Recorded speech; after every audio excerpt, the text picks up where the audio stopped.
Hello, everyone. I welcome you to this press conference hosted by Press Information Bureau, Ministry of Information and Broadcasting at the 56th edition of the International Film Festival of India. Before we proceed, let me remind you that this event is being live telecast streamed on the PIB's YouTube channel. So we request you to switch off your mobile phones or keep it on silent mode. Thank you. Today we have assembled here for the release of a very special book. This is the Legends of Indian Silver Screen Dadasaheb Phalke Awardees 1969 to 1991. This book, Legends of Indian Silver Screen Dadasaheb Phalke Awardees, is a landmark volume celebrating the earliest recipients of India's highest cinematic honor. The Dadasaheb Phalke Award, instituted in 1969 to recognize lifetime contribution to the growth and development of Indian cinema. Each chapter, authored by leading film historians, traces their artistic journeys, cinematic innovations, and lasting legacy in India's film journey. To release the book and delve upon the subject, we have with us two very special guests. Shri Bhupendra Kanthola, Principal DG, Publications Division, Ministry of Information and Broadcasting. He is a 1989 batch officer of the Indian Information Service, who has served in various roles in Press Registrar General of India, Press Information Bureau, CBC, DD News, FTII, DFF, National Films, and several other roles. Also with us is Shri Rajendra Talak, a national awardee and a popular name in the Goan film circuit. Shri Talak has made 8 films, out of which 2 have won national awards. And he was also an ex-chairperson ESG and present chairperson Ravindra Bhavan, Madgaon. His latest film, Claudia, will be screened here at the 56th IFFI on the 27th of November. Sir आपसे request है कि अब हम इसको release करते हैं किताब को जी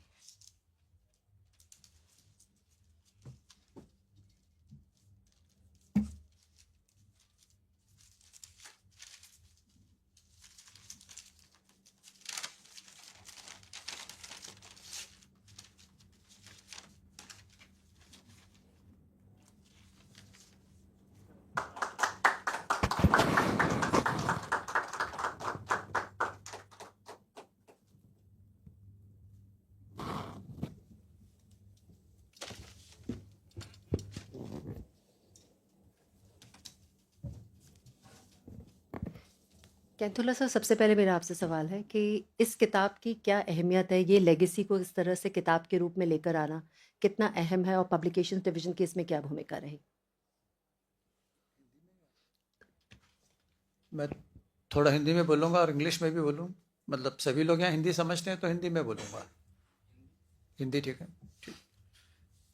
तो सबसे पहले तो मैं राजेंद्र तालक जी का आभारी हूँ कि उन्होंने समय निकाला, वो आए, और मेरा सौभाग्य है कि आज मैं उनको कई वर्षों बाद मिला यहाँ गोवा में। एक बड़े जाने माने नाम है। जिन दिनों मैं नेशनल फिल्म अवार्ड्स का डायरेक्टर हुआ करता था, इंडियन पैनोरमा का, तब से हमारा संपर्क है इनसे, और इनकी फिल्में मैंने देखी हैं। इनकी फिल्मों की बहुत एक अच्छे स्टैंडर्ड की फिल्में ये बनाते हैं, और आज हमारा सौभाग्य है कि इतने इम्पोर्टेंट किताब के लिए आज ये हमारे साथ हैं। तो इसमें ये दादा साहेब फाल्के अवार्ड, जैसे आप जानते हैं कि दादा साहेब फाल्के अवार्ड सिनेमा के जगत के शिरोमणि अवार्ड्स हैं, उससे बड़ा कोई अवार्ड नहीं है हिंदुस्तान में, और इतना इम्पोर्टेंट है कि देश के राष्ट्रपति या देश के राष्ट्रपति ही इसको देते हैं। ये बहुत बड़ा अवार्ड है। तो पब्लिकेशंस डिवीजन, जो कि सूचना और प्रसारण मंत्रालय के अधीन है, हमारा ये मैंडेट है कि ऐसे चीज़ों को लोगों तक अफोर्डेबल रेट्स में किताब बनाकर हम सामने लाएं, क्योंकि सबको पता होना चाहिए कि दादा साहेब फाल्के अवार्ड किन लोगों को मिलता है, उनका सफ़र क्या है, उनकी यात्रा क्या है। ऐसे 23 अवार्डीज 1969 से 91 तक 23 वर्षों के जो अवार्डीज हैं, इनमें से कुछ का मैं नाम पढ़ता हूँ, आपको एक संकेत मिल जाएगा कि कैसे लोग, जैसे देविका रानी, पृथ्वीराज कपूर, पंकज मलिक, और नितिन बोस, सोहराब मोदी, नौशाद, LV प्रसाद, दुर्गा खोटे, सत्यजीत रे, वी शांताराम, राज कपूर, अशोक कुमार, लता मंगेशकर, भालजी पेंढारकर, ये कुछ नाम मैंने आपको पढ़ के बताए 23 में से। तो ऐसे महानुभाव जो सिनेमा के हैं, और अलग अलग हैं, कोई बंगाल से है, कोई महाराष्ट्र के सिनेमा से, कोई हिंदी से है। इन लोगों को ये बड़े बड़े अवार्ड्स मिले हैं, और इनका जो काम है, इनको क्यों मिला, इन्होंने क्या, किस स्ट्रगल से गुजरे, उसका इसमें 23 आर्टिकल्स हैं जो लगभग 17 ऑथर्स ने लिखे हैं। ये कंपाइलेशन है, किसी एक व्यक्ति का लिखा हुआ नहीं है। संजीत नार्वेकर इसके कंपाइलिंग एडिटर है, उन्होंने इसको कंपाइल किया है, और लगभग 17 राइटर्स हैं, और हर राइटर ने एक एक या दो दो पर इसमें लिखा है उन्होंने। तो इसमें मैं खासकर दो छोटे छोटे पैराग्राफ्स पढ़ना चाहता हूँ आपके लिए।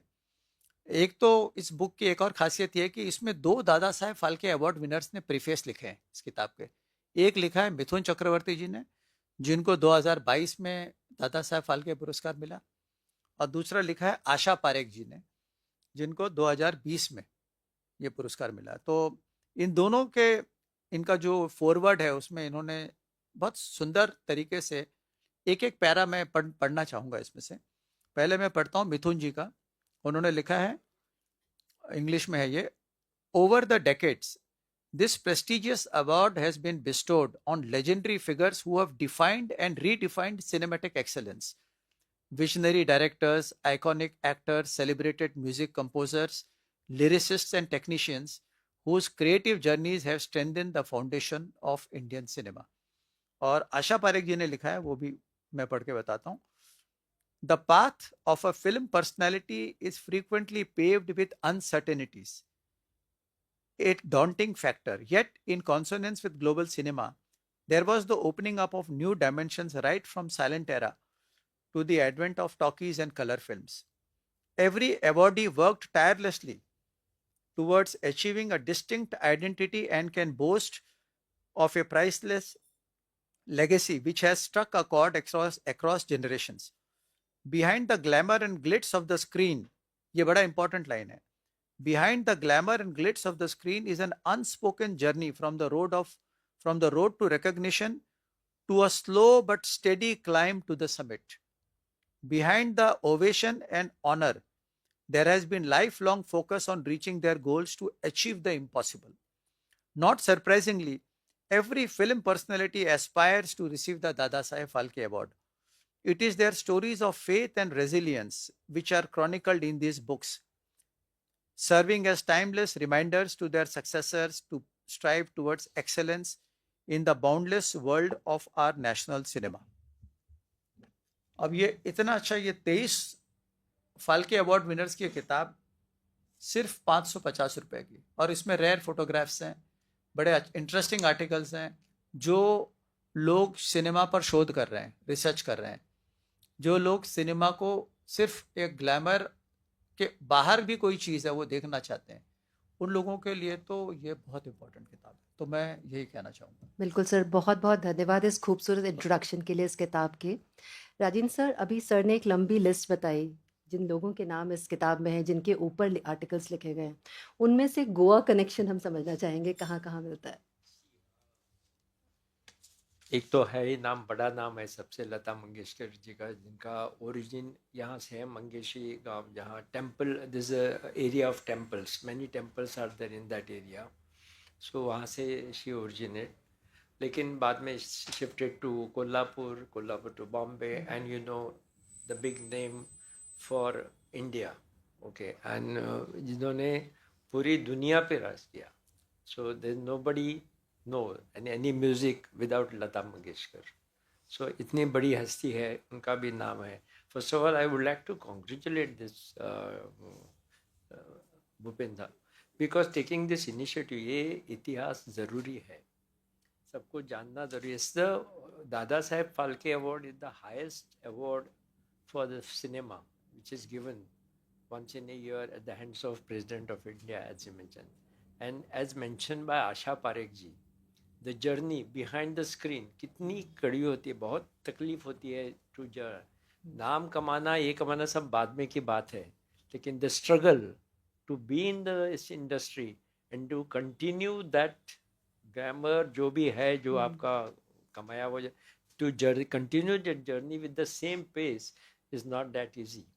Getting awards, ये मिलना, उससे बाद में और पब्लिसिटी हो जाना, that's a different part, that's a part of the journey. लेकिन हमेशा इसका, if you go to the basics, your dedication, your passion always pays you. This are the, ये सब बड़ी हस्तियाँ हैं. तब के ज़माने में फिल्म बनाते थे, काम करते थे. अभी फिल्म बनाना थोड़ा आसान हुआ है, लेकिन तब के ज़माने, if you just imagine of film making, आज के लोग अगर इमेजिन करेंगे, I think it's a big big thing for them. ऐसी कैसी बन सकती थी फिल्म पहले, they can not think of that era. But उन ज़माने में इन्होंने फिल्में बनाई, भारत का नाम रोशन किया. Be India was, during that journey also, India was known as good film makers. So तब से आज तक. सो जब अभी मैं बात कर रहा था कि इसके आगे का भी सेकेंड एडिशन फ्रॉम 1992 से ऑनवर्ड आगे होनी चाहिए, because this will be a very very important book for all the film makers. Everybody who has interest in film, पहले ABC किताब ये है, इन्होंने ये पढ़ना ही चाहिए. बिल्कुल. सर ने बहुत इम्पोर्टेंट बात कही कि फिल्म मेकर्स के लिए रिसर्च करने के लिए बहुत ही इम्पोर्टेंट ये डॉक्यूमेंट है जो पब्लिकेशंस डिवीज़न लेके आई है. सर, इसमें एक चीज़ और आपसे समझना चाहेंगे कि जिस तरह से आपने बात की कि ये बहुत कठिन जर्नी होती है फिल्म मेकिंग की. हमें अल्टीमेटली हम पर्दे पर देख रहे होते हैं, हमें पर्दे पे सब अच्छा अच्छा दिख रहा होता है, उसी पे फिल्म हिट हो रही होती है, फ्लॉप हो रही होती है. कई फिल्में फ्लॉप होने के बाद में मास्टरपीसेस बन जाती हैं. तो वो सारी चीज़ें अपने आप में बहुत प्रेशर के इन्वॉल्व होती हैं उसमें. और उसके अलावा जो फिल्म मेकिंग का तरीका है वो अपने आप में एक बहुत विषम परिस्थितियों के साथ होता है.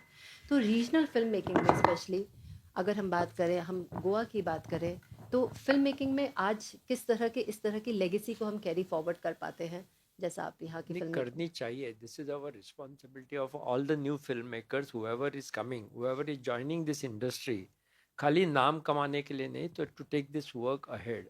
आणि I think regional cinema is doing the best job in carrying on this journey to the best of their, जो भी कर सकते हो. बिकॉज अगर आज अगर हिंदुस्तान में फिल्म अगर जिंदा है तो वो रीजनल सिनेमा के वास्ते ही मेरा 100% कमेंट है. इस पर मैं डिस्कशन भी कर सकता हूँ कितनी बार चाहिए उतना.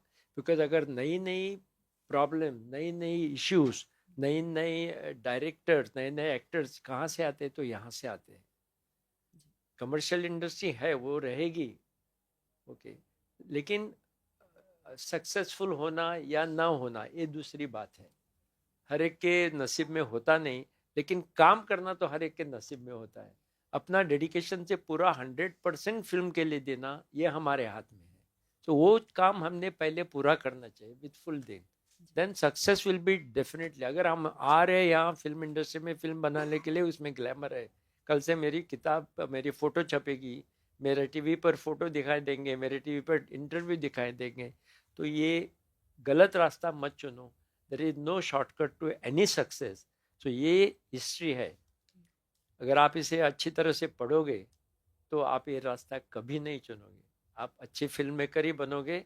एंड आई एम श्योर आने वाली जो पीढ़ी है will follow that, and Goa will be, and not only Goa, India will be always on the world map as far as the Indian cinema is concerned. Thank you. Kainthola sir, बाहर publication division का भी एक stall लगा हुआ है जिसमें films को लेके बहुत तरह के, सिनेमा को लेके बहुत तरह की किताबें हैं. उन पर अगर आप थोड़ा प्रकाश डाल सकें. लगभग 12 किताबें हैं जो पिछले अनेक वर्षों में पब्लिकेशंस डिवीज़न ने प्रकाशित की हैं, वो सिनेमा पे हैं. और वो 12 में 3 और जुड़ने वाले. एक तो ये है जो अभी मैंने, जिसका अभी विमोचन किया है इनके साथ. 2 और किताबें हमारी, एक 24 तारीख को और एक 25 तारीख को, 2 और किताबें हम निकाल रहे हैं. और ये इसके पीछे, जैसे मैंने बिल्कुल शुरू में कहा, कि इसके पीछे बस इतनी सोच है कि सिनेमा एक सॉफ्ट पावर तो हिंदुस्तान का है ही, लेकिन एक विरासत भी है. आज हमारी फिल्म इंडस्ट्री को 100 से ज़्यादा साल हो गए, लेकिन उस पर दर्जेदार किताबें, अच्छी किताबें, और सबसे इम्पोर्टेंट जो पब्लिकेशन डिवीज़न की स्ट्रेंथ है वो है कि एफोर्डेबल किताबें. अब 545 रुपये में इतनी मोटी किताब, अच्छे फोटोग्राफ्स के साथ, इतने इंफॉर्मेशन के साथ आपके सामने हम ला रहे हैं. तो इसका बस यही है कि ज़्यादा से ज़्यादा लोग इसको पढ़ें. सिनेमा को समझे, मतलब सतह पे नहीं समझे, सतह से गहरे, कहते हैं ना गहरे पानी पैठ, मतलब आपको थोड़े गहरे में जाना चाहिए। बाहर के ग्लैमर के अंदर जो स्ट्रगल है, जैसे अभी तालक जी ने बताया, ये तो कोंकणी सिनेमा को रिप्रेजेंट करते हैं, कोंकणी सिनेमा से जुड़े हैं, इनको पता है कि कितना इन्होंने स्ट्रगल किया। मैंने तो देखा है इनको 20 साल में, और वो जो नेशनल अवार्ड और स्टेट अवार्ड्स इनको मिले हैं, उसमें उसके पीछे की कहानी इनके साथ कभी बैठ के सुने, क्योंकि सिर्फ फिल्म बनाने नहीं, उसका डिस्ट्रीब्यूशन, उसका मार्केटिंग, आजकल कितनी ऐसी फिल्में जो बनती हैं और कभी प्रदर्शित नहीं हो पाती हैं क्योंकि उनको डिस्ट्रीब्यूटर्स नहीं मिलते हैं। आज भी अभी आपने देखा होगा सोशल मीडिया पे एक डिस्कशन चल रहा है आगरा फिल्म को लेकर, कि एक बहुत अच्छी फिल्म है और उसको कोई मिल ही नहीं रहा कुछ। मतलब ऐसे कई फिल्म मेकर्स हैं जिनके साथ ऐसा हुआ है। लेकिन ये किताब जो है और इसमें जिन लोगों की अचीवमेंट्स है, ये प्रेरणा है, ये प्रेरणा स्रोत है ये किताब, कि नहीं ऐसा नहीं है, आप स्ट्रगल करिए, लेकिन आप जब आप बिल्कुल वो जो कर्मण्यवाधिकारस्ते माँ फलीषु कदाचन, उस अप्रोच से जब आप फिल्म बनाएंगे ना, ये नहीं कि मुझे पुरस्कार मिले, इनमें से मुझे नहीं लगता किसी ने भी अच्छा काम इसलिए किया कि उसको कभी दादा साहब फाल्के अवार्ड मिलेगा, कभी मुझे नहीं लगता। लेकिन उन्होंने समर्पण से किया, 100%, दे गेव देयर 100%, और दिया तो उनको ये मिला। आशा पारेख जी ने बड़ा सुंदर, इसमें मैं आप लोगों से बताऊंगा, यहाँ पर हमारा स्टॉल लगा है, आप ये किताब खरीदिए, इसमें पढ़िए, फॉरवर्ड्स भी पढ़िए, और जो ये 23 शिखर पुरुष हैं, व्यक्तित्व हैं, पुरुष ही नहीं क्योंकि इसमें स्त्रियां भी हैं, जो शिखर व्यक्तित्व हैं 23, उनके बारे में ये किताब। और हम उम्मीद करते हैं कि शायद अगले साल हम इसके आगे का, जैसे तालक जी ने हमें कहा है, तो उनका आदेश, हम उनका मतलब अनुरोध हमारे लिए आदेश है, हम इस पे काम करेंगे और इस तरह की किताबें हम लाएंगे। बिल्कुल, इसी नोट पे हम दर्शकों के पास जाते हैं और उनके सवाल देखते हैं कि क्या है।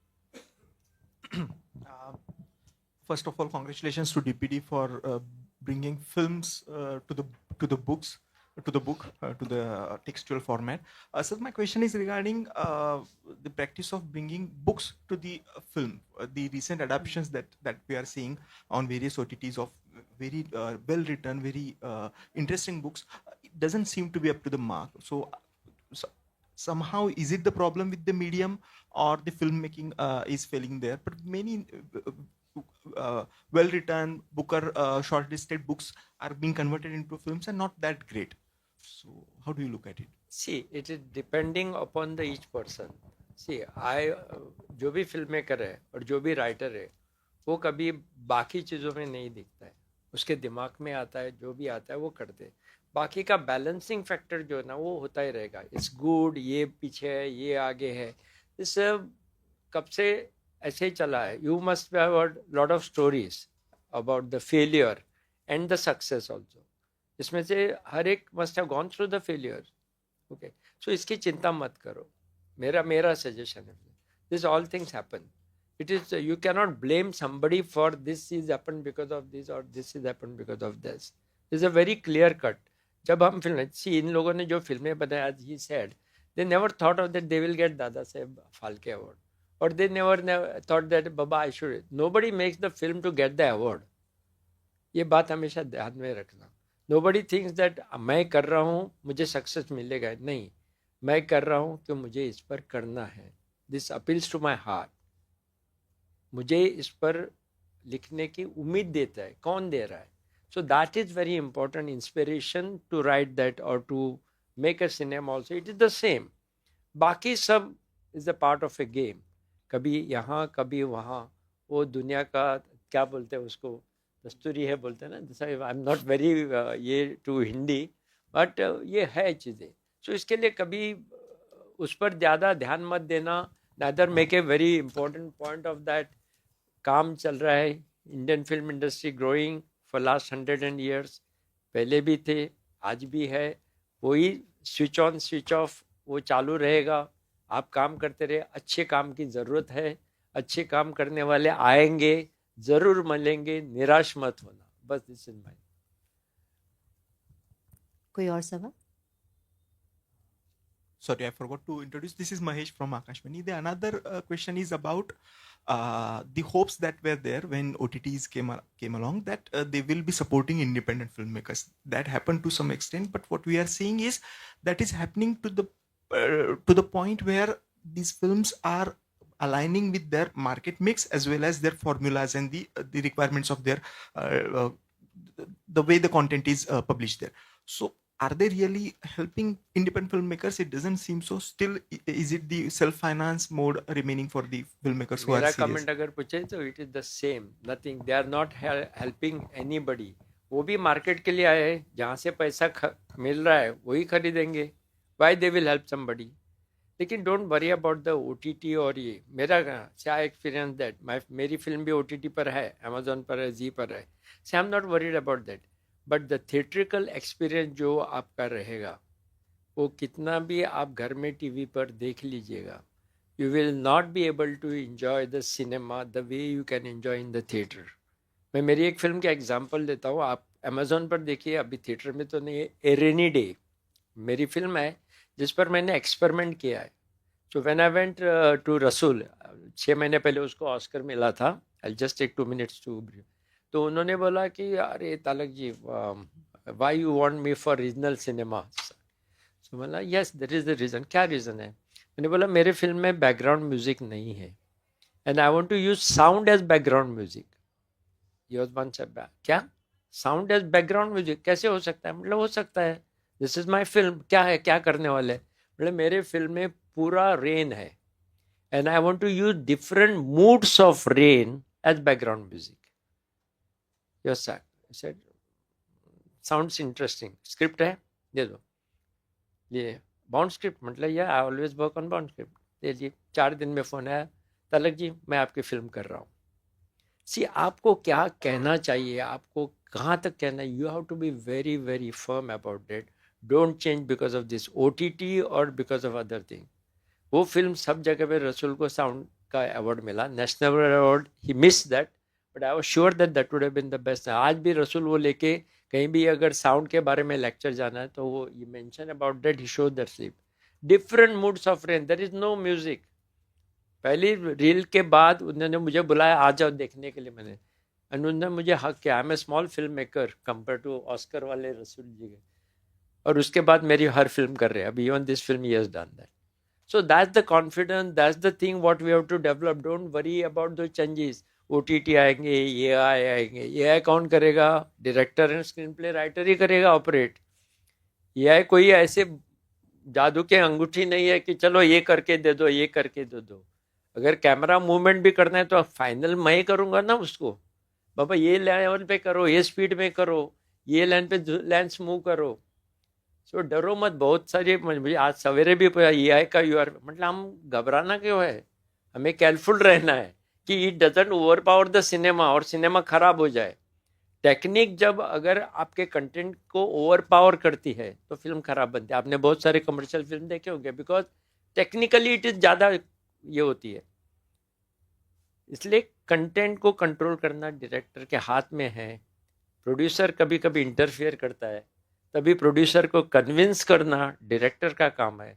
So as long as this is going, as long as you are good cinema, nothing. And OTT कितना भी तुम अच्छा कंटेंट हो, it's not saleable, he will not date, but it is there. But you don't stop. Every cinema has market in their own area. क्या हर एक area का दादा रहता है, वैसे हर एक एरिया का लोग देखने वाले फिल्म वाले रिलीज करो. Don't worry. ओके, आपका कोई सवाल? माइक प्लीज उधर पास कर दो. My question to Bhupendra sir. Sir, how long did it take for this book to come out since it was conceptualized, and how long it took? Are there any first-hand accounts in this book? And what were the bigger challenges in making this, compiling this book?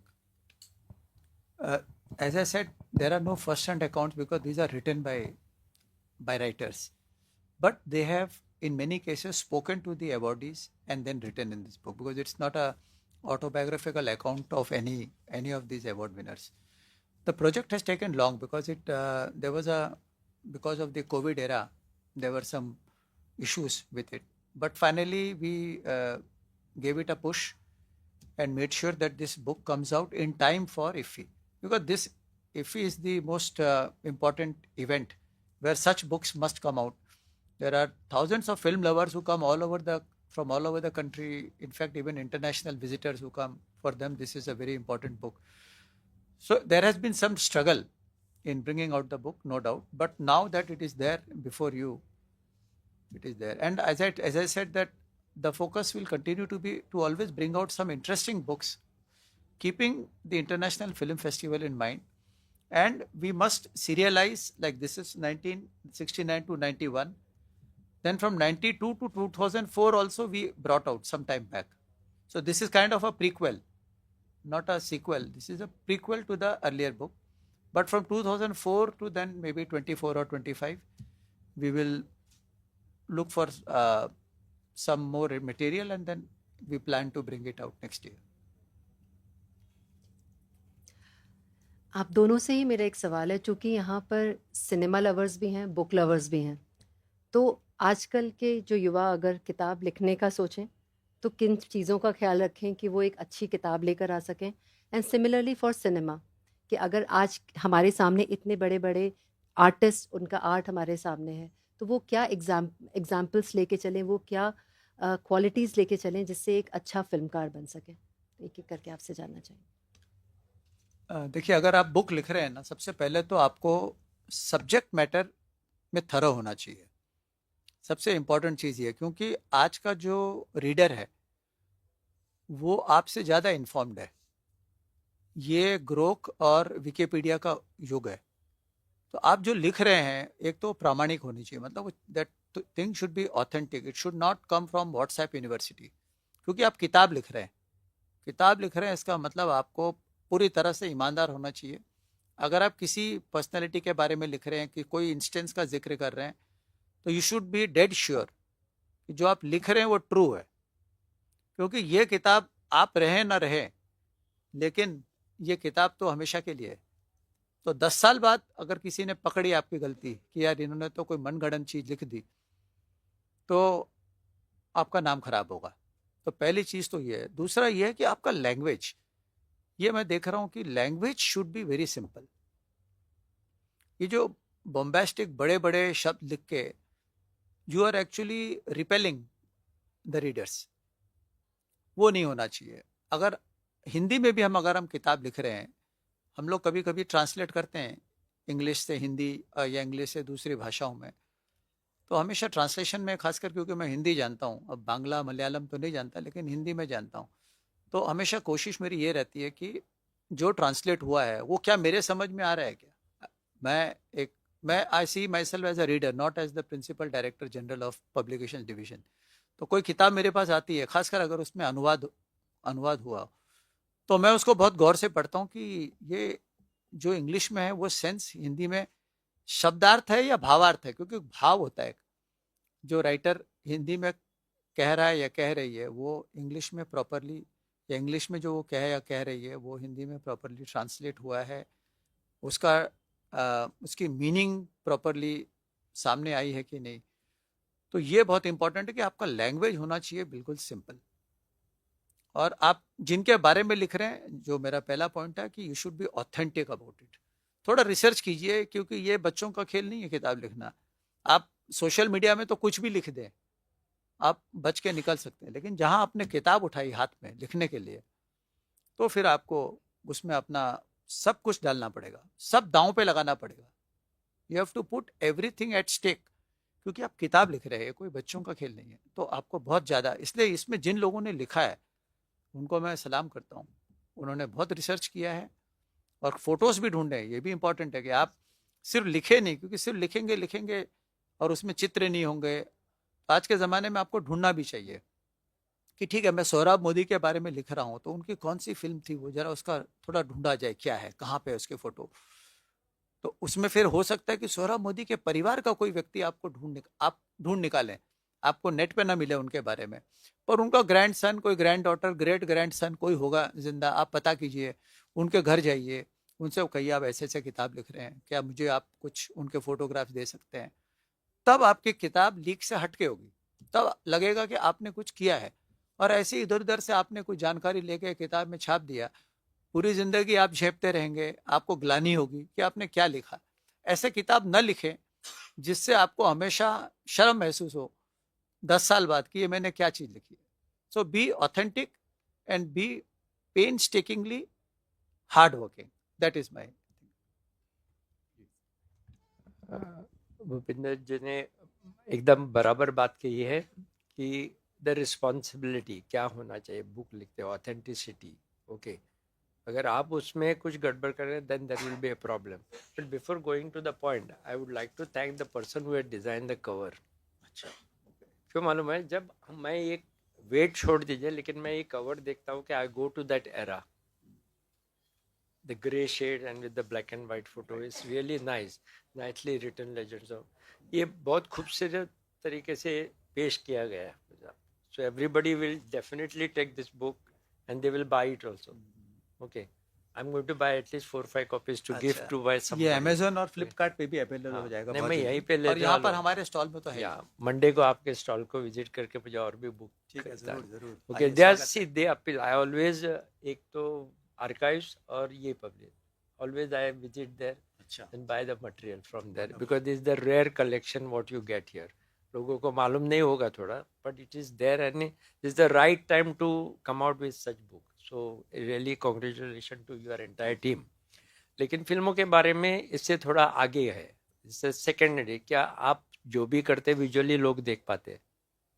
It is there, how people will get convince. अगर आप सही ढंग से वो नहीं डालोगे तो लोग नहीं देखेंगे पिक्चर। सो उधर भी यही है, लेकिन little more detailing you have to provide to the audience to believe in what you say, to believe in story what you want to say. आप अगर कुछ भी करके दिखाओ, ऐसे बहुत सारी फिल्में थे, रावण का क्रिएट दिखाते हैं और कुछ दिखाते हैं, उससे ज़्यादा एक कार्टून फिल्म आती है वो ज़्यादा पैसा कर लेती है। दैट कम्युनिकेट फास्टर बिकॉज आज के ज़माने में ऑडियंस जो है बदल रहा है, उनके दिमाग में जो है उनको कन्विंस कैसे करना है, that is up to you. You may be going to the period film और you may go to the new generation film, but उनको कन्विंस करने की कैपेसिटी डायरेक्टर और राइटर में होनी चाहिए। अगर डायरेक्टर और राइटर का तोल मोल नहीं है, ठीक से अंडरस्टैंडिंग नहीं है, तो there can be a problem and we see many time films get flop. नहीं हो रहा है, अरे स्टोरी अच्छी है लेकिन डायरेक्टर फेल हो गया, एक्टर फेल हो गया, ये this are all thing because there is no authenticity in that.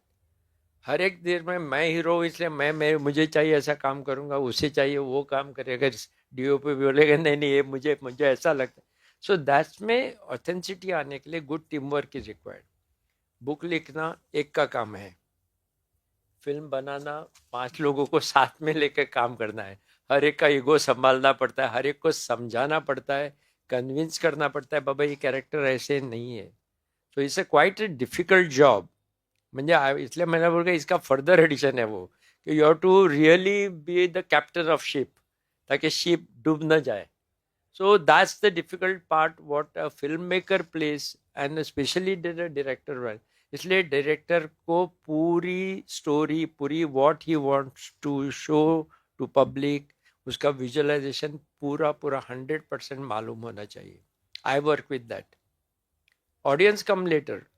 आप अपनी फिल्म खुद 10 बार देखो, अगर आपको ही अच्छे नहीं लग रहे तो लोगों को कैसे लगेगी? It is so simple is that. Book वाले भी वही लिखते, बार बार लिखते, बार अरे नहीं अच्छा नहीं हुआ, कुछ चेंजेस है। That's the basic thing and visualisation ही उसके आगे की है। So you should be good and never compromise on that, never. अगर आप एक भी कॉम्प्रोमाइज करोगे तो कुछ ना कुछ तो उसमें कमी रह जाएगी। So that's the authenticity what is required very, very much into filmmaking or book writing. It is the same, do it with the same dedication. And film वालों ने जो भी देखा है, don't compromise on anybody. जो भी है दिमाग में है वही पर्दे पर लाने की कोशिश करो. It will definitely appreciated by the audience. Thank you so much sir. ये बहुत ही रोचक, बहुत ही अनुभव भरा डिस्कशन हुआ जिसमें हम फिल्मों को और किताबों को एक साथ लेकर आ पाए और इससे हमारे यंगस्टर्स को भी बहुत प्रेरणा मिली होगी। स्पेशली जो ऑनलाइन पीआईबी के यूट्यूब चैनल पे भी ये लाइव जा रहा है, जो लोग यहाँ पर नहीं हैं वो लोग भी इसको देख पाएंगे और आगे भी देख पाएंगे और बहुत कुछ सीखने को मिलेगा. Thank you so much sir. छोटा सा एक मोमेंटो हम लोगों के पास है, हम देना चाहेंगे. नीचे आ जाए, नीचे आ जाए.